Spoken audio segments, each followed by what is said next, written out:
So the seeker of his truest, strongest, deepest self must review the list carefully and pick out the one on which to stake his salvation. All other selves thereupon become unreal. In bringing to fruition this new self of our creation, the use of deception may still be required. However, the deception in this case would not be rooted in the need to mask our weaknesses, as this only leads to stagnation. And I think it's very much the same thing here, without any dispute whatsoever. So it seems to me that these otherwise smart and creative, intelligent people are simply doing this because it's the thing that everybody's doing, without any regard for what is actually the reality of it. The question I always want to ask these people is, when you say Britain is an intolerant place, compared to what? What are you comparing it to? Every study we see of European countries shows that Britain is the most welcoming country in Europe towards immigrants like me, for example, right? What else? Are you comparing it to Russia, where I'm from? Are you comparing it to China? So what are the whitelist countries? The whitelist was created as a way in which to help sort asylum claims. If any asylum claim came from a country on the whitelist, the claimant would be determined as not eligible for asylum. So countries were placed on the whitelist if they were known to protect refugees and to respect human rights. This policy, though, has become very controversial over time, and particularly became controversial for the first time when countries such as Sri Lanka were added to the whitelist in 2003, while still a civil war was ongoing. Written by a black African who was living in London in the Edwardian period. This book was written in 1909. And he says that there were only about 100 black people living in London in 1909.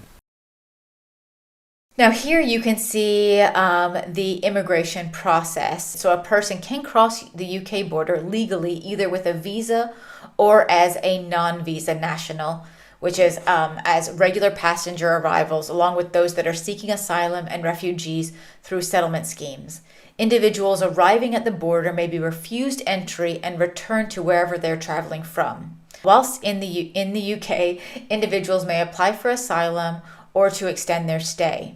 They also can try to settle permanently, or they can also apply for citizenship. Individuals also can enter, of course, what the UK government calls as illegally, what migration scholars would prefer to call irregularly, by evading border controls. Where detected, these individuals would be detained and returned if possible. Individuals can also be removed from the UK for breaching the conditions of entry. So, for instance, people that overstay visas and foreign national offenders. Here you can see in general the asylum process, but it doesn't necessarily show references to appeals. Non-visa nationals seeking to enter the UK in a visa category for longer than 6 months do require a visa. So for instance, there are a number of countries that you don't need a visa to enter the UK, but if you're going to stay longer, then you would need a visa. There are two reasons for this. It was a simple enough request. How many of those crossing the English Channel in small boats had passports when they arrived? Now, we can be fairly sure that almost every one of those people had passports when they left their own countries, because it would have been all but impossible for them to cross half the world without being in possession of such an article. They have left Syria, Iraq, various African countries, Bangladesh and all sorts of other countries, and made their way across Africa or Asia to Europe. Then they have passed through many European borders on their way to France.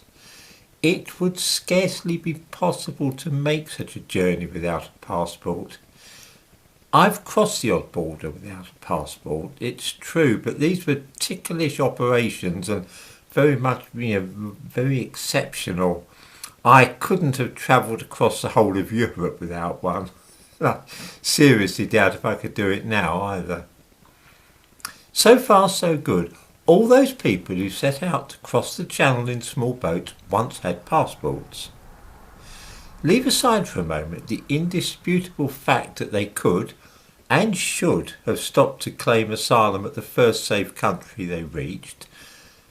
and the fact that they went on crossing borders to reach Calais automatically invalidates any subsequent claim for asylum in this country.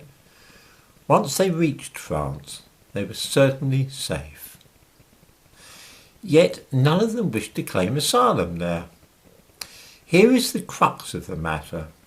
Between January 2018 and June 2021, 16,500 people, mainly men aged between 18 and 40, landed in England via the small boat route. According to the Home Office, of that 16,500 people, just 317, fewer than 2%, had passports when they arrived. Let's turn to some of the rules that were instated in 2008. The legislation that was introduced during this period was based on a points-based system of immigration for non-EU immigrants. This system admitted migrants into the UK based on their qualifications and potential benefit for the UK. And this was in a 5-tier system. So tier 1 was for highly skilled workers, tier 2 was for sponsored skilled workers, and the applicants had to have a secure job placement by a UK sponsor. Tier 3 was for low skilled workers, tier 4 for students, and tier 5 was a special category of temporary migrants. Now, there have of course been a number of other policies that have come into place since 2008. I am sometimes accused of being hard-hearted and uncaring because of my attitude towards the tens of thousands of illegal immigrants who keep landing in my country and whom I would like to see return to their port of embarkation within the hour. Don't I care that these poor people have escaped famine, war and starvation and now only seek a safe space for them and their families? Would I send the women and children back to a war zone? Don't I remember the Jewish refugees fleeing from Nazi Germany? Hasn't this country always been a refuge for the dispossessed and homeless from the time of the French Huguenots back in the 18th century? I'm sure that viewers are only too familiar with these kind of arguments, but unfortunately they do not hold water. There was also the Migrant Impact Fund, which Labour launched in 2009 and was then abolished in 2010. There was the Controlling Migrant Fund, was introduced in 2016 and has made £140 million available to local authorities in England over 4 years until 2020. The idea here was to mitigate local impacts of immigration and strengthen enforcement against, again, illegal immigrants at this time. There were other initiatives also meant at restricting migrant access to benefits over time because of concerns about pressure on public finances. So in December of 2013, the UK began to restrict how EEA migrants could access state benefits. And from 2014, new rules came in requiring EEA migrants to wait 3 months before being able to claim income-based job seeker allowances. And since April of 2014, EEA migrants have not been able to claim housing benefits, and most non-EEA migrants must prove that they will have no recourse to public funds before entering the UK. So here there was really kind of protectionist policies for the public purse were introduced at this time. England is actually nothing more than a nation of immigrants, and that it's a good job that our ancestors didn't object to immigration. Otherwise, the country which we know now would never have come into being. There have also been new UK citizenship tests that have been put into place for the reason of national identity and cohesion. So to become a British citizen, migrants must pass the Life in the UK test and knowledge quiz on British culture, laws, and history. The pass mark is 75%, and the format has been under review, but most foreign residents applying must already have indefinite leave to remain in the UK. I honestly can't see what ethnicity has to do with this, and I'm getting a little ticked off with people coming to live in Britain and not being the slightest bit grateful or even showing any desire to fit in with our way of life.